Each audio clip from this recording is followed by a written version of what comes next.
Este episódio que está ali em Mateus capítulo 16, onde encontramos ali realmente um texto da Escritura Sagrada que vai nos relatar este acontecimento.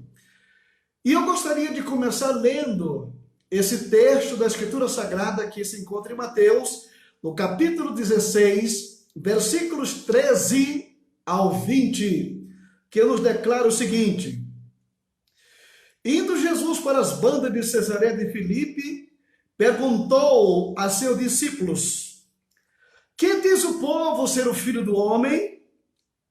E eles responderam: uns dizem que tu és João Batista, outros que tu és Elias, e outros Jeremias, ou algum dos profetas que recitou isto aqui em nosso meio. E Jesus continuou no versículo 15, perguntando: E mais vós, continuou ele, quem dizeis que eu sou? No versículo 16, respondendo Simão Pedro, disse: Tu és o Cristo, o Filho do Deus vivo. Então Jesus lhe afirmou: Bem-aventurado és, Simão Barjonas, porque não foi carne e sangue quem te revelaram, mas o meu Pai que está nos céus. Também eu te digo que tu és Pedro, e sobre esta pedra edificarei a minha igreja, e as portas do inferno não prevalecerão contra ela. Dar-te-ei a chave do reino dos céus. O que ligares na terra terá sido ligado nos céus, e o que desligares na terra terá sido desligado nos céus. Até aqui nós encontramos ainda no versículo 20, que declara o seguinte: Então advertiu os discípulos que a ninguém dissesse ser ele o Cristo. Que Deus, da sua bondade eterna, venha em nosso auxílio nesse instante, quando estamos aqui para meditar na Escritura Sagrada, a palavra de Deus. É muito bom, irmãos queridos, poder estar com você aqui neste horário, e você, com toda certeza, é uma pessoa bem-aventurada, porque, como diz Apocalipse, o capítulo 1, as 3 bem-aventuranças que nós temos ali, aquela tríplice bem-aventurança: bem-aventurado aquele que lê, aquele que ouve e aquele que guarda as palavras da profecia deste livro, porque o tempo está próximo. Muito bem, irmãos queridos, nós estamos nesse momento aqui diante de um acontecimento tão extraordinário, quando Jesus estava prestes a revelar para os discípulos um dos maiores mistérios, ou um dos maiores segredos que eu trouxe aqui a este mundo. Até então, ele não tinha aberto o coração nesse aspecto aqui.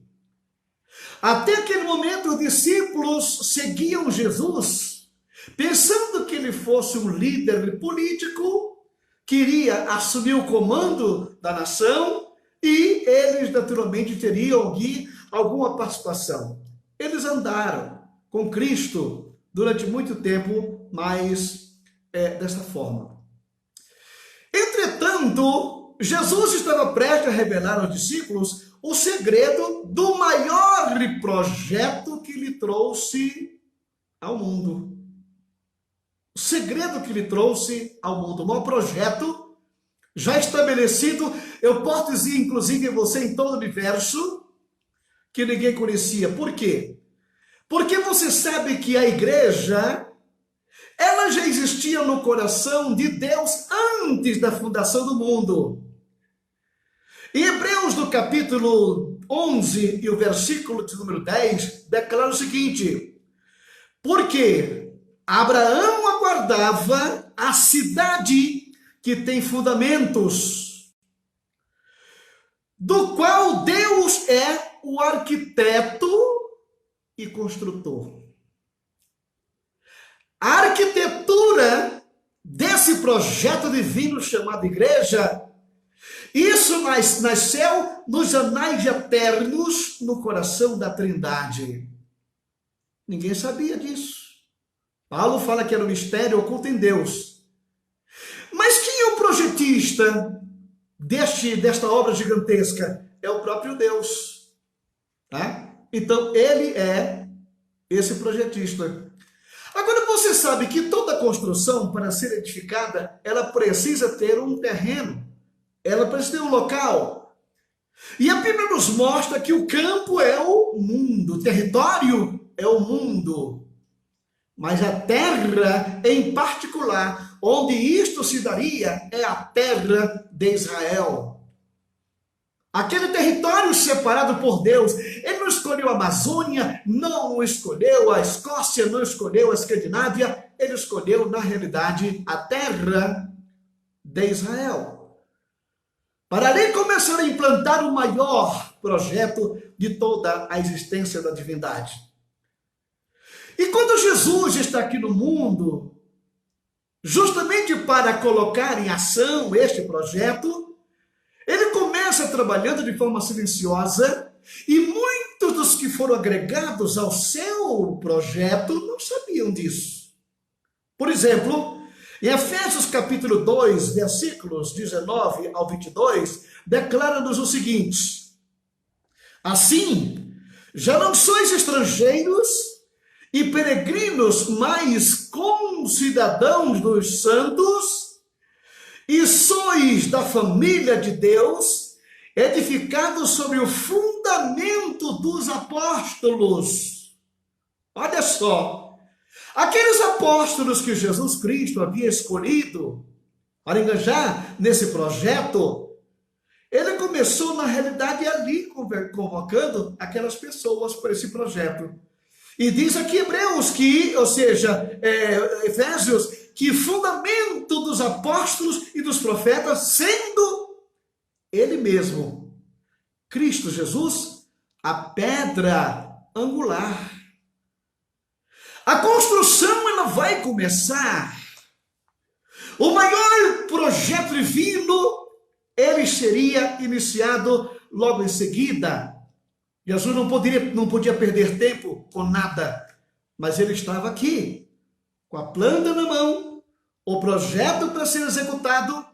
Ele veio aqui para fazer a vontade do Pai e nós encontramos isso. Mas, você sabe que essas pessoas que ele escolheu para estar ao seu lado, que é na realidade a coluna que ele estava levantando, o Senhor naquele momento ele começa a fazer uma pesquisa. É como se costuma falar na linguagem mercantilista, né? Uma pesquisa de mercado.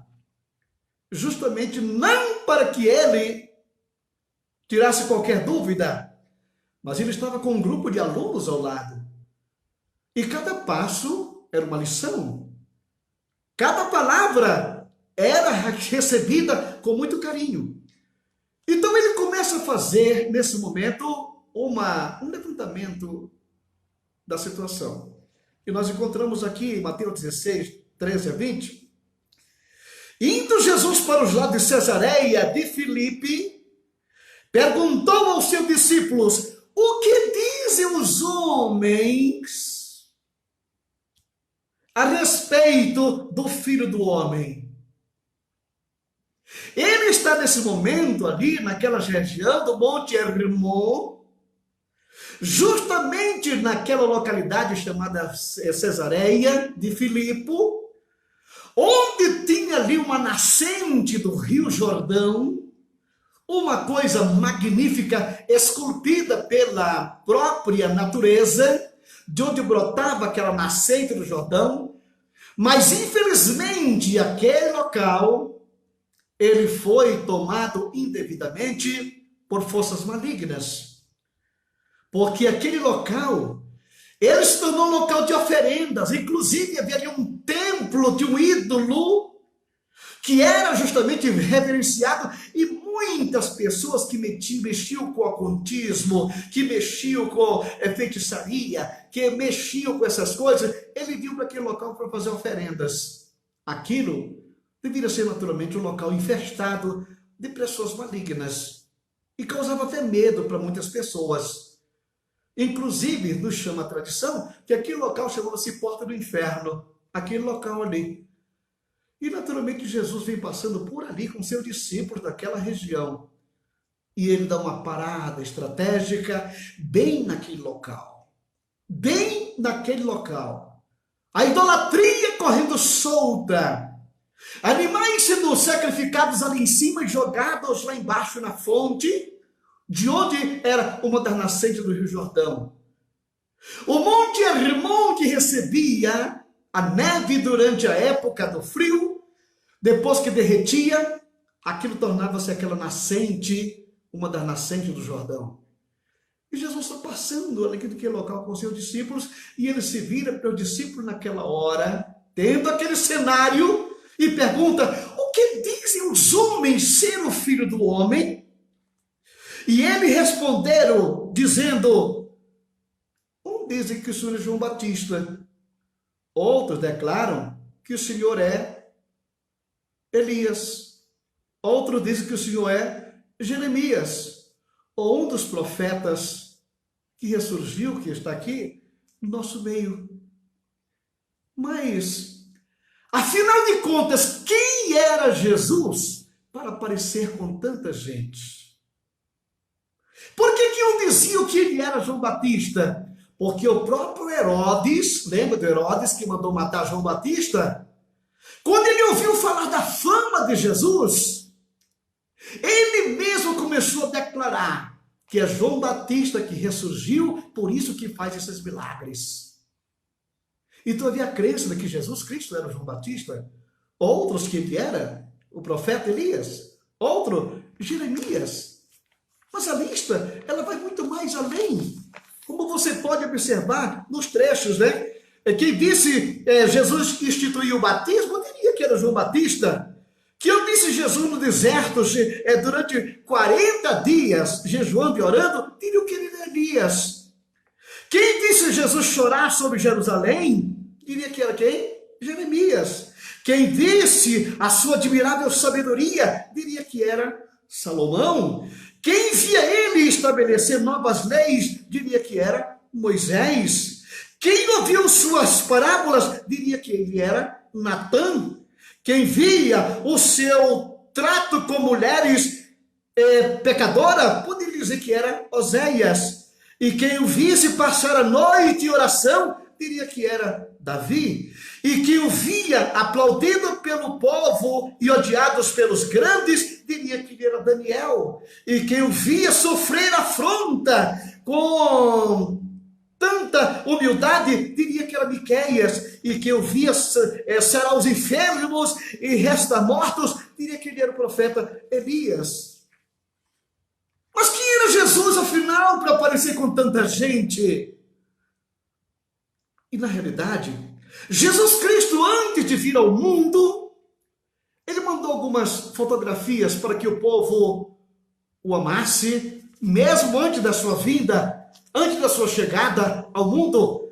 Então nós temos na Bíblia Sagrada várias figuras que têm essa representatividade. Então Jesus, antes de vir ao mundo, mandou o seu retrato para que o conhecessem e o desejassem.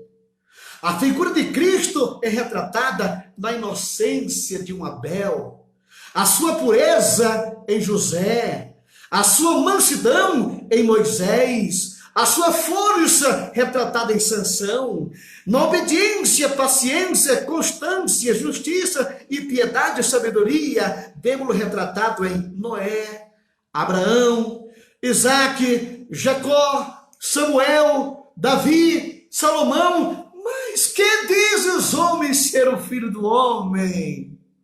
Na realidade, irmãos queridos, cada um desses homens que eu mencionei aqui, eles tinham uma partícula de Jesus, e Jesus tinha tudo aquilo que eles tinham. Então, o que dizem os homens ser o Filho do Homem? Mas aqui, Jesus estava perguntando para os discípulos sobre qual era o conceito que eles tinham a respeito dele. Afinal de contas, o seu projeto estava em andamento. A maior obra iria ser construída. Ele tinha que saber que tipo de pessoa estava aqui neste mundo para prosseguir ou para parar aquilo que ele estava fazendo. Mas nesse momento, irmãos, quando os discípulos mostraram qual era o conceito do povo, Jesus então se vira para aquele grupo e pergunta: e vocês?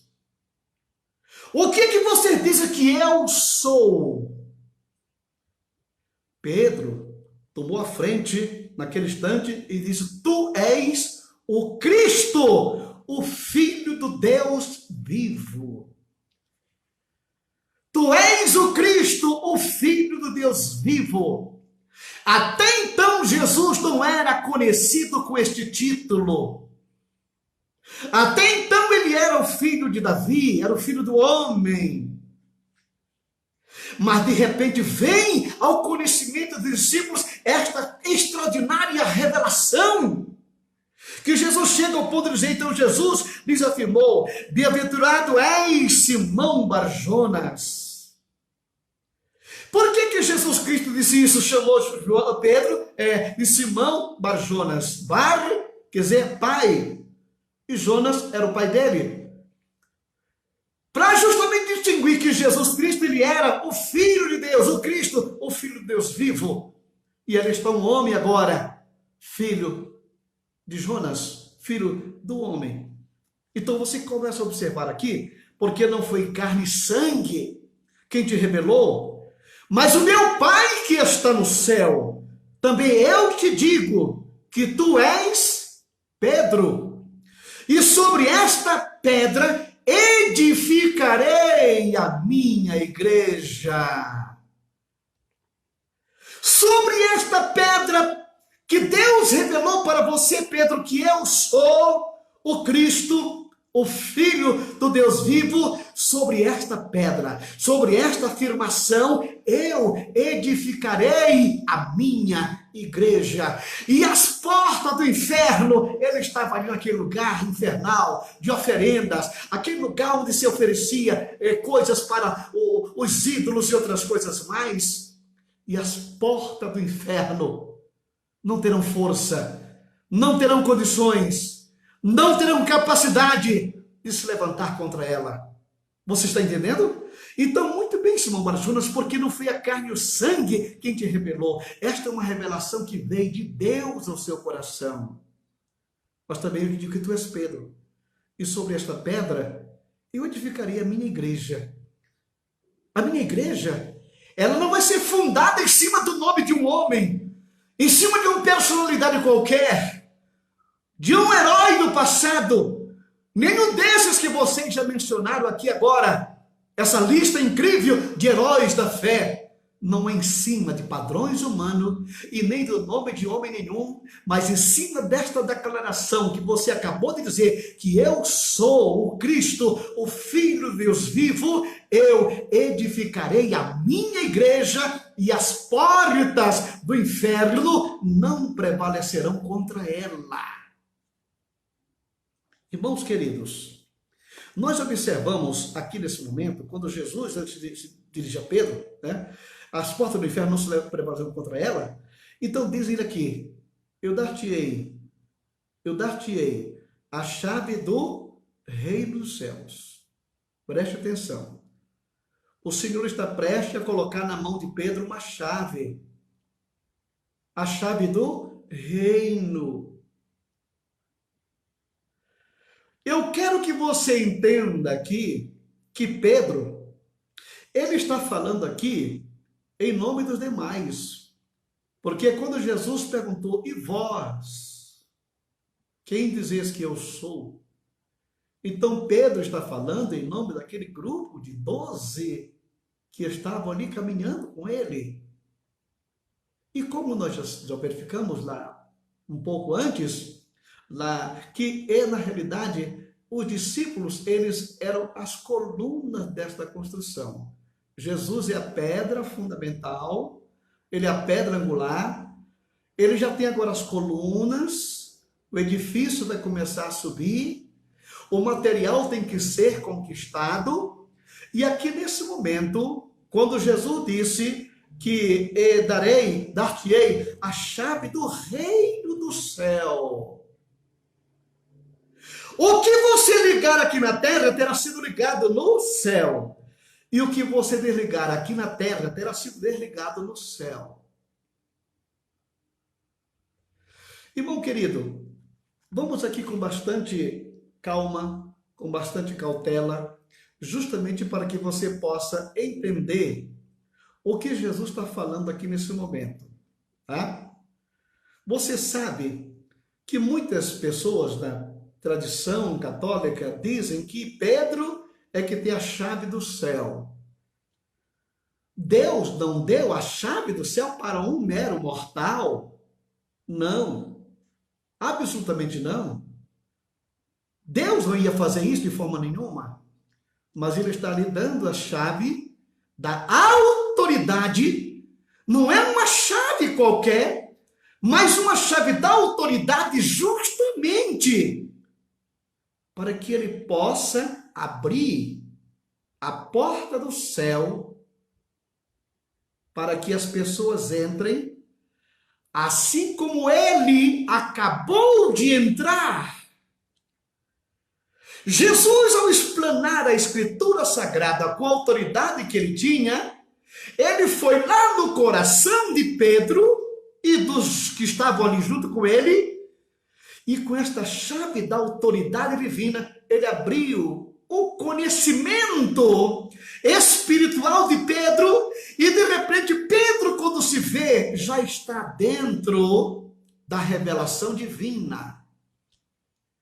Estes homens tiveram um privilégio extraordinário. Esta foi uma das primeiras revelações que Pedro teve do sobrenatural. A segunda aconteceu 6 dias depois, lá no Monte da Transfiguração, quando Jesus ali leva Pedro, Tiago e João, e ele se apresenta lá em cima e aparece Moisés e Elias.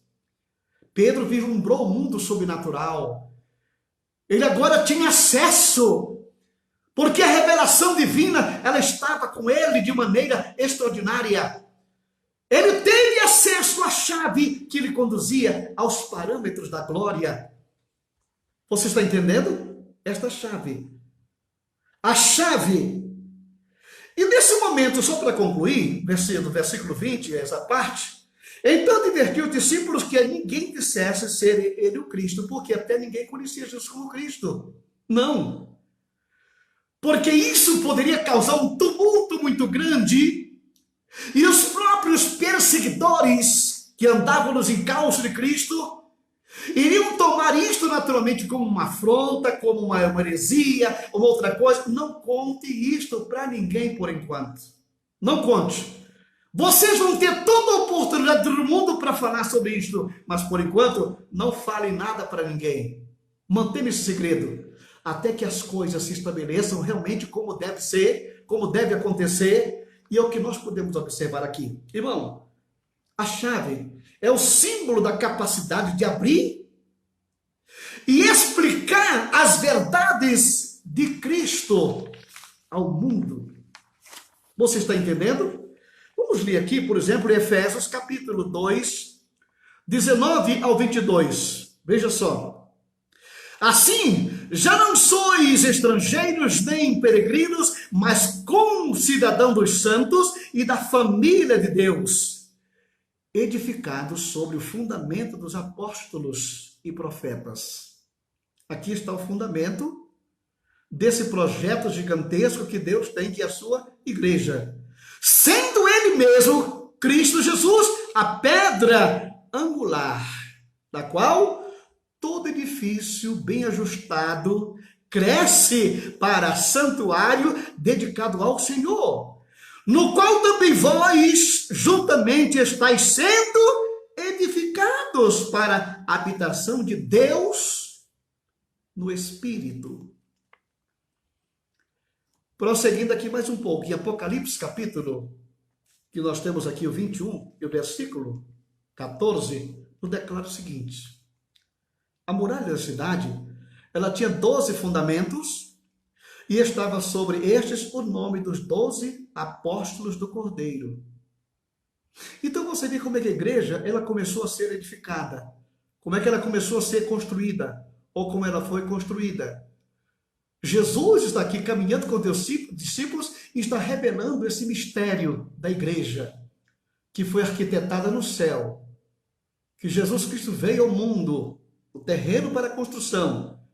E ele começou chamando aqueles 12, que sem saber, eles estavam sendo envolvidos nesse projeto gigantesco que Jesus tinha, que era a sua igreja. Eles caminharam algum tempo com Cristo, sem saber do verdadeiro segredo. E agora chegou a hora em que Jesus, ele revela para os seus discípulos isso. E ele faz um levantamento. O que aquele mundo fala a meu respeito? E vocês, o que é que eles dizem? O que é que vocês dizem? A partir daquele momento havia um parâmetro daqueles que eram suscetíveis a ter a mente aberta através do poder da palavra para adentrar e conhecer o reino de Deus. E à medida que nós vamos caminhando aqui, o apóstolo São Paulo que nos traz essa revelação gloriosa de que esses apóstolos, eles na realidade são o fundamento dessa cidade. Ela foi construída em cima da doutrina dos apóstolos. Na primeira carta do apóstolo São Pedro, aqui em Pedro, capítulo de número 2, o versículo de número 14, nos declara o seguinte, a palavra do Senhor. Em 1 Pedro, capítulo 2, e versículos 4 a 6. Chegando-vos para ele. Quem? Jesus. A pedra que vive. Rejeitada assim pelos homens, mas para com Deus, eleita e preciosa. Então a pedra fundamental aqui é Cristo.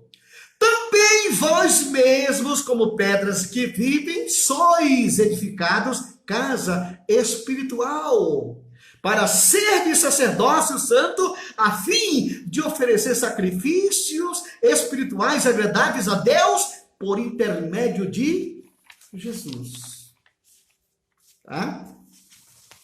E nós encontramos aqui ainda Cristo. Por isso, está na Escritura, eis que ponho em Sião uma pedra angular, eleita e preciosa, e quem nela crê não será de modo algum envergonhado. Tá? Não será de modo algum envergonhado. E nós encontramos aqui, em 1 Coríntios capítulo 3, o versículo número 11, que nos declara, porque ninguém pode lançar outro fundamento além do que foi posto, que é Jesus Cristo. Tá? Jesus Cristo. Voltando nesse momento um pouco para a questão desta chave. No livro de Apocalipse, quando Jesus Cristo ele se apresenta para João na ilha de Patmos, que João quis morrer, porque quem vê a glória de Deus, na realidade, a glória é tão grande que o homem ele não subsiste. E naquele instante Jesus Cristo foi e virou-se para João e disse, eu sou aquele que estive vivo e fui morto, e eis que estou vivo e tenho na mão a chave da morte e do inferno. Você se lembra que essa passagem aqui, ela foi antecipada por aquele episódio quando os judaizantes, os escribas e fariseus, eles pediram um sinal para Jesus? E Jesus disse, olha, eu não vou dar sinal para vocês, eu não sei o sinal do profeta Jonas. Porque assim como Jonas passou 3 dias e 3 noites no ventre do grande peixe, se importa que o Filho do Homem passe no seio da terra.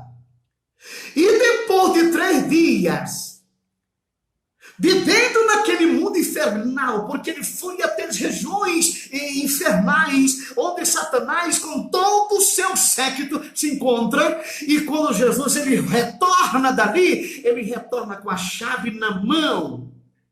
E ele declara aqui para João na ilha de Patmos, eu tenho na mão a chave da morte e do inferno. Eu tenho na mão a chave. Todo o poder me foi dado nos céus e na terra. Então você pode observar que Jesus é detentor desse poder extraordinário. Porém, mais adiante, você continuando lendo em livro de Marcos, capítulo 16, versículos 15 em diante, onde nos mostra ali, quando Jesus disse, ide por todo o mundo, e pregai o evangelho Prega o evangelho da autoridade. Pregar o evangelho do esclarecimento. Você tem a chave que vai abrir a mente do pecador. Você tem a chave na mão que vai trazer a revelação ao coração daquele sedento. Você tem, através da pregação da palavra de Deus, justamente esta chave. Porque antes que Jesus subisse nas suas últimas orientações, quando ele está declarando que todo o poder me foi dado nos céus e na terra, e naquele momento é como ele tivesse pegado a chave e dito para os discípulos, agora colocou na mão deles e disse agora, ide, portanto, por todo o mundo. Com esta chave, você vai abrir corações, você vai derrubar barreiras, você vai abrir portas, você vai fazer pessoas vir para a liberdade. Porque esta chave que eu estou colocando hoje na tua mão, Pedro, e de todos aqueles que vierem depois de você, eles terão a chave da autoridade que vai abrir o conhecimento, como foi aberto o de vocês, quando eu acabei de pregar, que vocês entenderam que eu sou o Cristo, o Filho do Deus vivo. Esta mesma autoridade na palavra vai abrir corações que estão petrificados, corações que estão adormecidos, corações que estão entenebrecidos, corações que estão cegos. Você tem esta autoridade agora. Eu quero que você entenda, querido irmão, que você tem na mão a chave da autoridade divina. Todas as vezes que você vê um pregador, um evangelista, um missionário, um evangelista de multidões, ele está usando a chave e na medida que ele prega, as pessoas vêm à frente, as pessoas reconhecem Jesus como seu salvador pessoal, as pessoas o aceitam como seu salvador eterno. Por quê? Porque a chave da autoridade divina, ela está na mão da igreja. E diz ele aqui nesse momento, quando ele fala para os discípulos, e as portas do inferno não prevalecerão contra ela. Não adianta. Isso significa dizer o quê? Que assim como Jesus Cristo ele foi nas regiões infernais e tomou a chave da mão de Satanás, e ele tem a chave da morte e do inferno, ele passou essa chave para você. E quando ele declara, ide por todo mundo e pregai o evangelho a toda criatura. Quem crê e for batizado será salvo. E quem não crê, aqui está. O que você ligar na terra vai ser ligado no céu. E aquilo que não for ligado aqui na terra não vai ser ligado lá no céu. O problema é você pregar. A questão, a nossa missão é pregar o evangelho. É aquilo que Deus disse para Isaías no passado, a quem enviarei e que pode ir em nosso lugar? Eu e você. Somos esse porta-voz da verdade que vai abrir o entendimento, que vai abrir o céu para as pessoas. E além do mais, com esta autoridade, da chave na mão, disse Jesus aqui, em meu nome, vocês expulsarão demônios.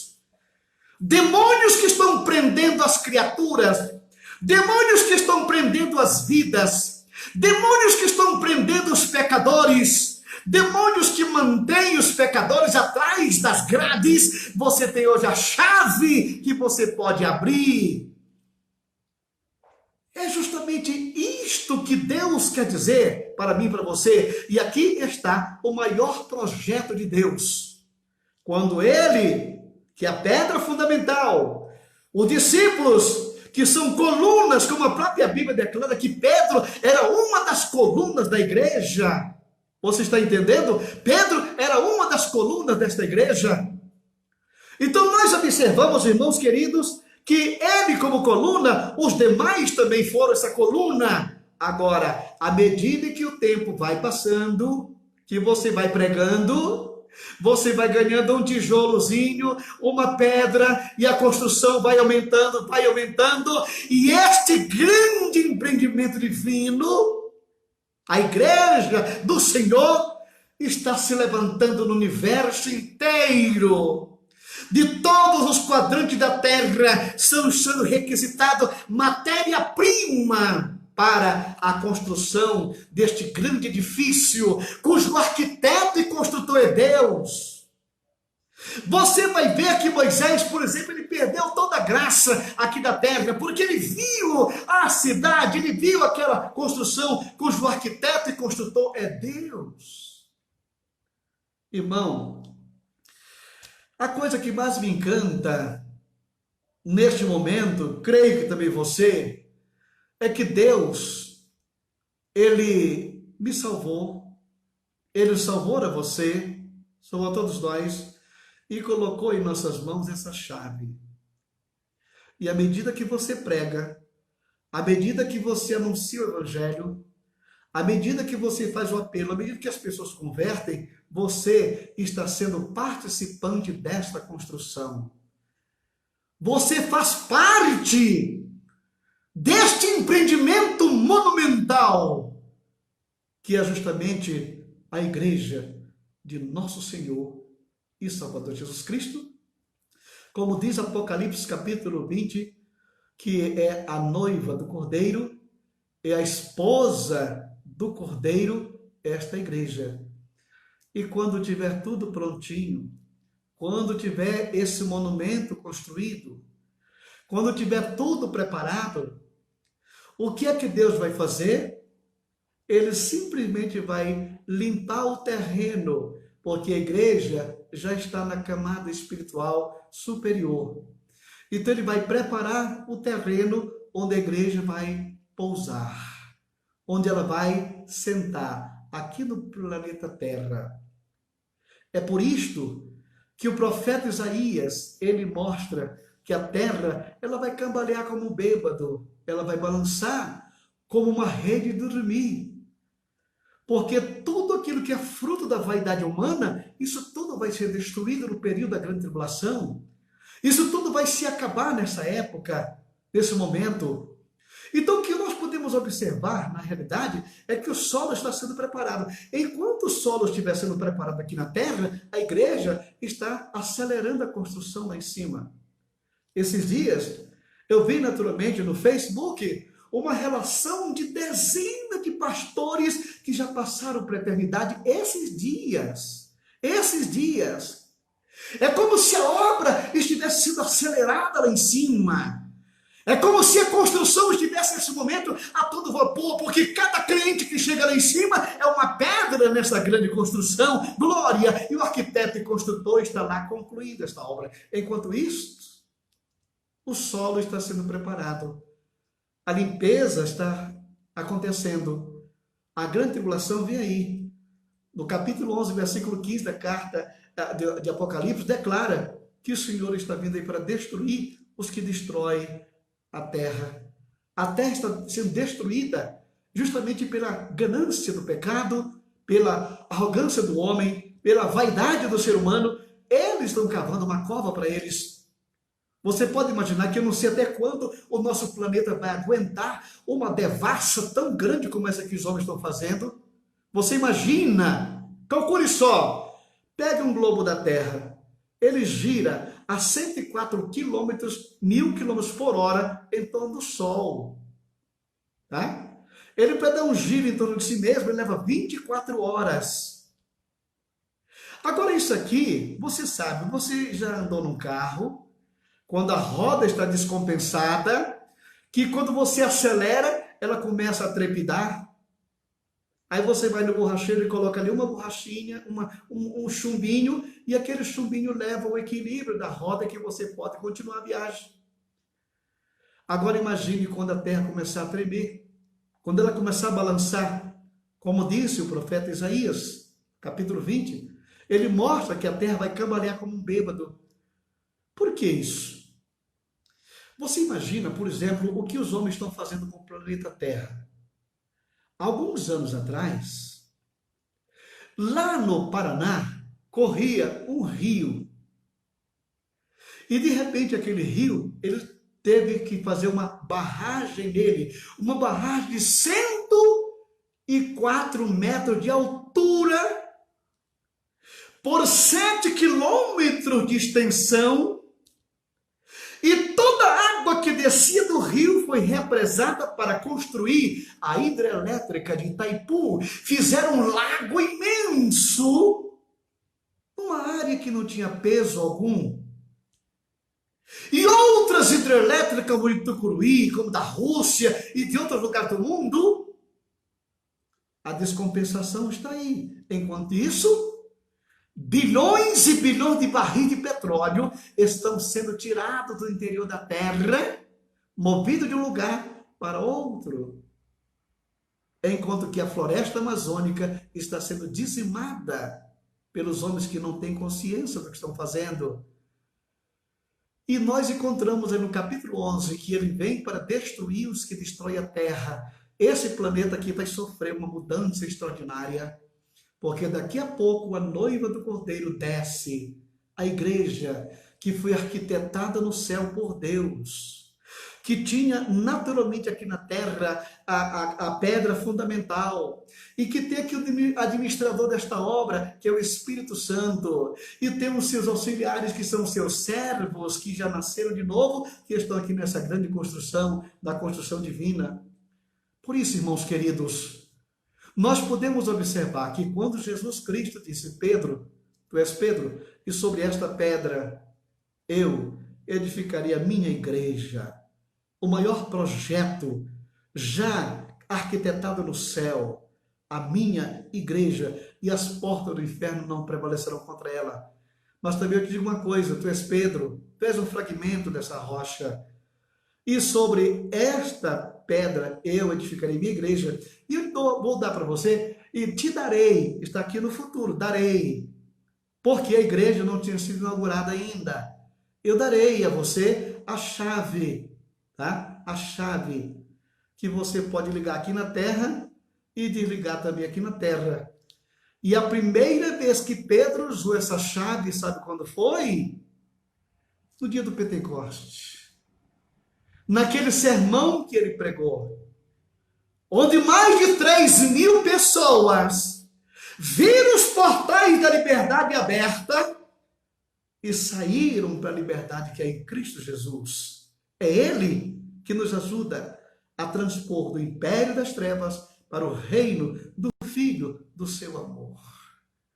Você faz parte do maior empreendimento divino.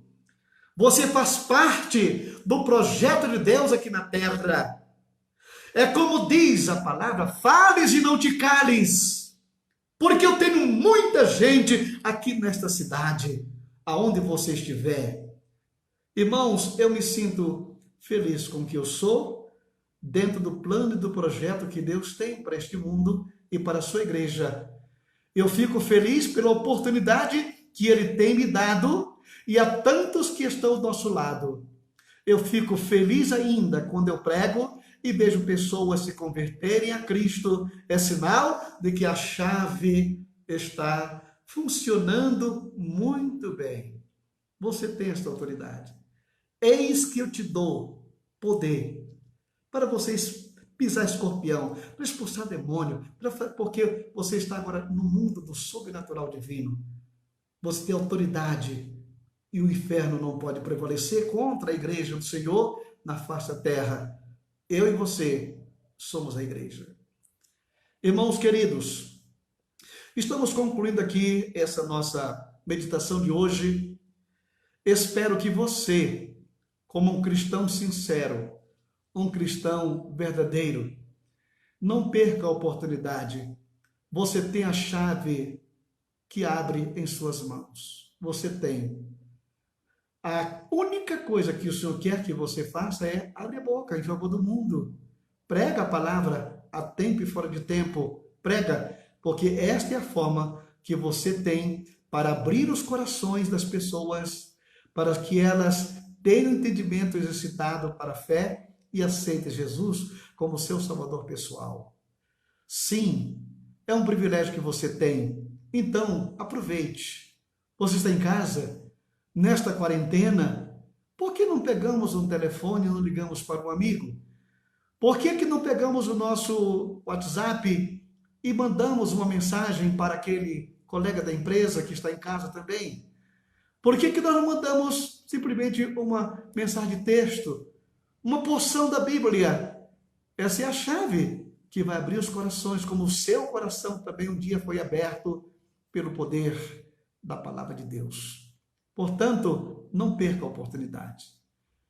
Amado Deus e Pai, muito obrigado pelos meus irmãos que estão aqui nesse momento na escuta do programa, participando conosco aqui desta live. Sabendo que o Senhor já fez a maior parte, mas o Senhor foi lá nas regiões infernais e tomou a chave. Esta chave, o Senhor, depois que ressuscitou, entregou para os apóstolos. Os apóstolos entregaram na mão de outros e chegou até nós aqui agora. Que plano magnífico, que plano glorioso. Isso é um projeto de Deus. Aleluia, graças a Deus. Meu Deus e meu Pai, continua conosco, Senhor. Continua nos orientando, abrindo nosso entendimento na Escritura Sagrada. Sabemos que Jesus Cristo é o mesmo ontem, hoje e eternamente. As pessoas, na realidade, veem Jesus de várias maneiras. Ainda bem que foi na fisionomia dos santos do passado, porque cada um deles tinha uma parte do Senhor. Mas o Senhor tem tudo o que eles têm, o que nós temos, Pai.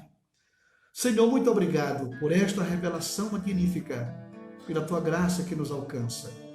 Abençoa as famílias que estão nesse momento aqui conosco, Senhor, intercedendo, orando e buscando, para que nós possamos prosseguir fazendo a Tua obra e fazendo a Tua vontade.